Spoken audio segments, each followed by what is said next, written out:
Think of Switzerland and you might think of fine cheese, luxury chocolate and snow-capped mountains. But you may also think of money. Switzerland has 1 billionaire for every 80,000 people, making it the third most dense billionaire population in the world. Only Luxembourg and Hong Kong have a higher proportion of individuals with a net worth of at least 10 figures. Do you feel like you know any billionaires? I personally know quite many billionaires, yes, and millionaires, yes. I do not know any billionaires, no.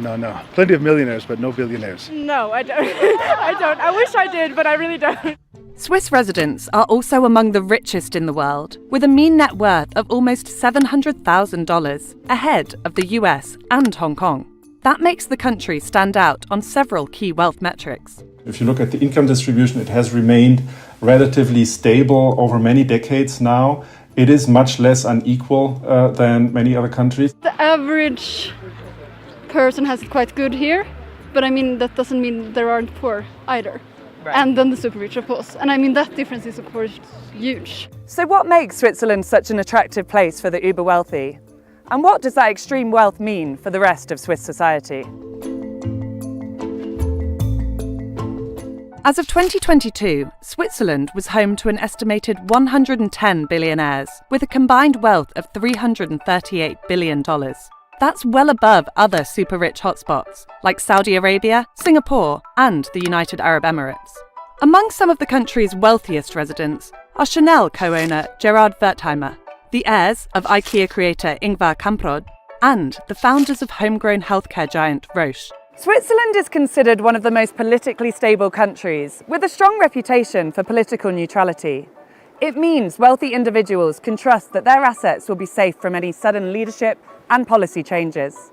The country also benefits from an attractive tax system, with low rates for both corporations and individuals, giving Switzerland a competitive advantage versus other locations. The tax aspect is one part of the equation of rich individuals. And the form of income that very rich individuals tend to have is not labor income. Most of their income tends to be capital income or capital gains on the companies they hold. And there is no capital gains tax on financial assets here in Switzerland, which of course is attractive for these kinds of rich individuals. This means the Swiss aren't getting taxed on the profit they make when selling an asset that's increased in value. And while there is no capital gains tax, Switzerland is one of the few European countries with a wealth tax, but it is set at a relatively low level of 0.1% to 1.1% of an individual's net wealth. That tax is levied by individual cantons, or regions, of which Switzerland has 26. Martin Buller, finance chief for the canton of Grisons, told me this system helps boost competitiveness. The cantons are responsible for everything that's not or delegated to the confederation or delegated to the municipalities. We are able to shape our financial policy independently, but we have some law confederation-wide where we have to be in line with. We have the very globalized urban centers like Zurich, like Basel, Geneva, and Grisons is a very big on surface canton, but in the periphery it's more rural.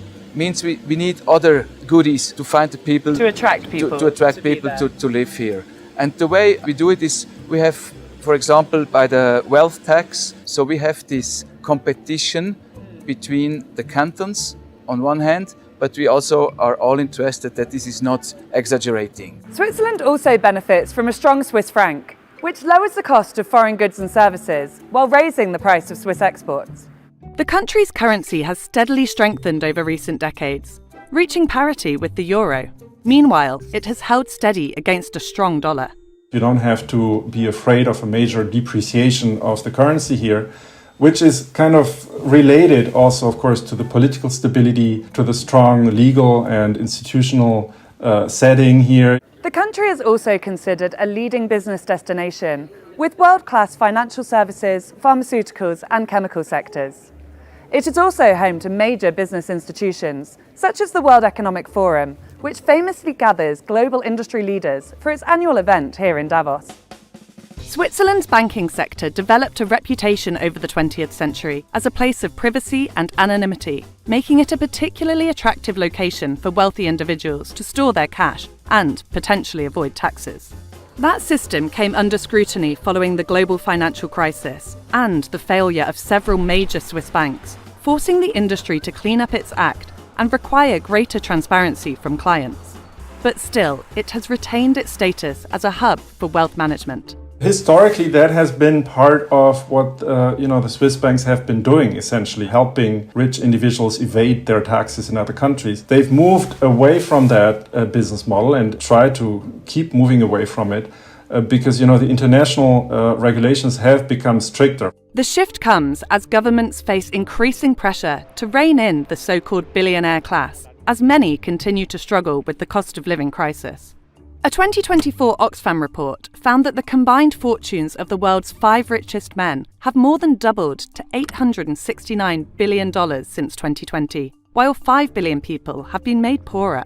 So what does Switzerland's ultra-rich population mean for the rest of the country and social cohesion overall? To focus only on rich people would not fit anymore. So we have to rethink, we have to get attractive for all parts, for young people, for low qualified personnel. It's not that easy anymore to say we can focus on this and the rest is okay. It's a problem that there are so big difference, but we're lucky that we're living in Switzerland. It's definitely true that Switzerland does have a bigger gap between, the richer ones and the not poor because we're not, but the less wealthy ones, you could say.